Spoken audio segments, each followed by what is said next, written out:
Hello दोस्तों, मैं advocate Rajveer Singh आप सभी का स्वागत करता हूं आपके अपने YouTube channel IGTM tax advisory पर। आप सभी को पता है कि क्लोजिंग महीना चल रहा है, मार्च मंथ है। आपके आसपास भी माहौल ऐसा बना होगा कि कोई दोस्त से आप पूछोगे तो वो बताएगा जी क्लोजिंग चल रही है, इस महीने बहुत बिजी है। तो इस मार्च महीने में ऐसा क्या है जो पूरे साल में नहीं है? तो हम आज इस महीने के महत्व के बारे में जानेंगे कि आखिर मार्च क्लोजिंग का क्या मतलब है, क्या पर्पज है। और साथ ही आप मेरे इस वीडियो को अंत तक देखोगे तो आप कुछ इम्पोर्टेंट डेट्स के बारे में भी जानोगे जो कि मार्च महीने में आपको कुछ कार्य करने के लिए ज़रूरी हैं। इसी के साथ मैं आपसे रिक्वेस्ट करना चाहता हूं, अगर आप इस चैनल पर नए हैं तो प्लीज़ इस चैनल को सब्सक्राइब करें, और अगर आपको ये वीडियो अच्छा लगे तो लाइक करें, और साथ ही भविष्य में आप हमारे इस चैनल पर अपडेट पाने के लिए बेल आइकन भी दबाएं। Let's start the story for today. आपको मार्च महीने की क्लोजिंग के बारे में जानने से पहले ये जानना होगा कि हमारा जो फाइनेंशियल सिस्टम है वो कैसे काम करता है। हमारा फाइनेंशियल सिस्टम स्टार्ट होता है अप्रैल से और एंड होता है मार्च में। यानी कि यदि आपका कोई भी काम आप स्टार्ट करोगे अप्रैल से, वो एंड हो जाएगा मार्च में। उसको पूरे जो साल है, 12 महीने का जो पीरियड है, उसको फाइनेंशियल ईयर बोला जाता है इंडियन फाइनेंशियल सिस्टम के अंदर। तो इस सिस्टम से ये क्लियर आ जाता है कि मार्च महीने तक ही हमारा फाइनेंशियल ईयर क्लोज हो जाएगा।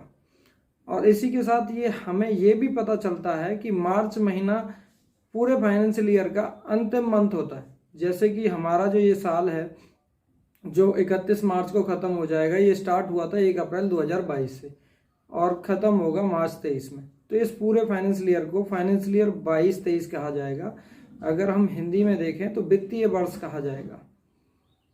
इसके साथ ही आपको ये भी जानना जरूरी है कि मार्च की क्लोजिंग के टाइम पे कुछ ऐसे रिक्वायरमेंट होती हैं जो हमें कंप्लीट करनी होती है। जैसे हमें टैक्स जमा करना होता है, हमें बुक्स को कंप्लीट फाइनलाइज करना होता है, हमारे सारे रिकंसाइल होते हैं। अगर हमने कोई ड्यूज छोड़ा हुआ है तो उसको हमें टाइम से जमा करना होता है। तो हम अभी इसके बाद कुछ डेट्स के बारे में जानेंगे जो डेट्स आपके लिए बहुत ही इम्पोर्टेंट हैं। जो मार्च महीना जब ख़त्म होने से पहले पहले उन डेट्स पे कुछ कार्य ऐसे हैं जो करने होंगे आपको। अगर आप उन कार्यों को कर लेंगे तो एक भारी भरकम टैक्सेस और लेट फीस और पेनल्टी से आप शायद बच जाओगे। जैसे कि मैं आपके साथ अभी इनकम टैक्स, GST और ESI-PF की डेट्स के बारे में बात करूंगा। इनकम टैक्स से मैं शुरुआत करूंगा। 15 मार्च आने वाला है।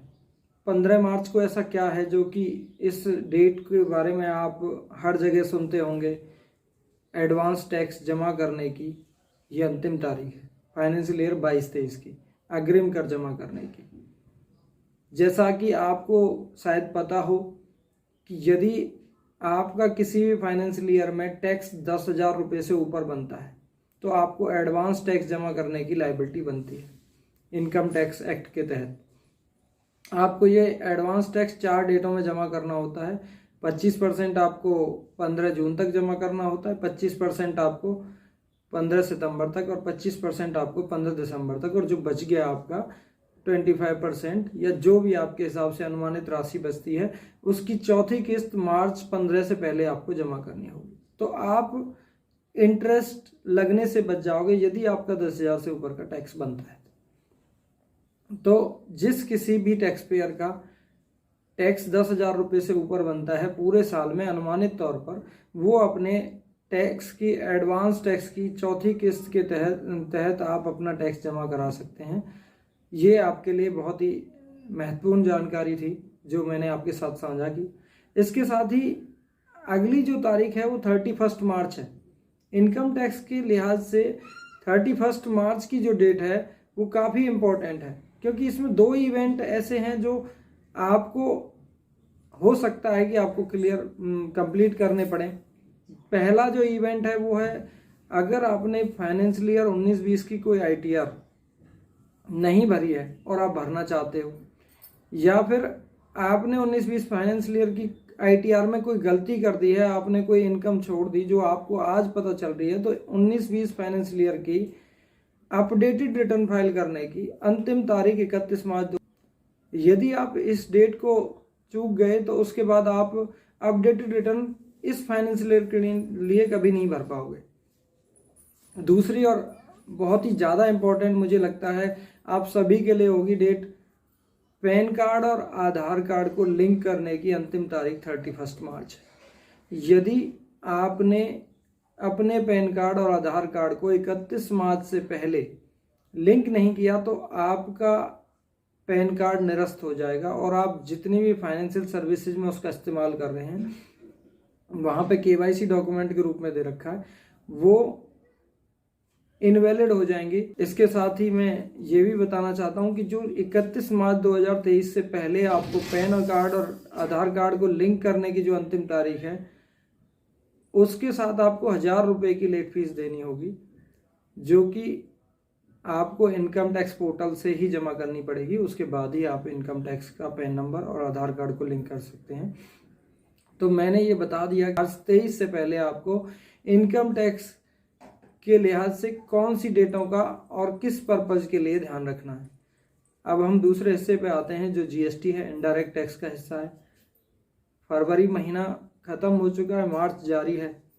फरवरी महीने के टैक्स जमा करने की लास्ट डेट 20 तारीख है, जो कि GSTR 3B के थ्रू जमा होगा, जीएसटी टैक्स जमा करने की।